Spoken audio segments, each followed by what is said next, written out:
तर संसदेचं अधिवेशन हे अनिश्चित काळासाठी तहकूब करण्यात आलेले आहे। शेवटच्या दिवशी लोकसभा अवघ्या 1 मिनिटात तर राज्यसभा सुमारे तासभर चालली। कामकाजाच्या या स्थितीवरून सत्ताधारी आणि विरोधकांमध्ये आरोप प्रत्यारोप रंगलेले आहेत। विरोधकांनी सरकारवर चर्चा टाळल्याचा आरोप केलेला आहे, तर सत्ताधाऱ्यांनी विरोधकांमुळे कामकाज बाधित झाल्याचं म्हटलंय। हे दोघही जण काय म्हणतात आपण पाहूया। मैम इस तरीके के लोगों मैम सेशन जिस तरह से वॉश आउट हुआ मैम, पूरा इस पर क्या कहेंगी मैम?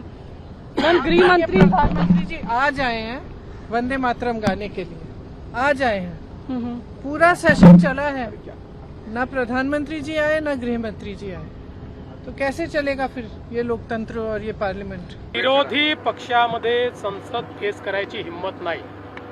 हे पळपुटे लोक आहेत, भगोडे आहेत। पहिल्यांदा त्यांनी बहाणा बनवला, अमित भाई येत नाही आहेत। अमित भाईंनी पत्र दिलं, तुम्ही चर्चेला या, मी उत्तर द्यायला तयार आहे। मग यांना तोंड दाखवायला जागा राहिली नाही, तोंड काळं झालं, तर संसदेतनं तोंड लपवून पळालेले भगोडे आहेत।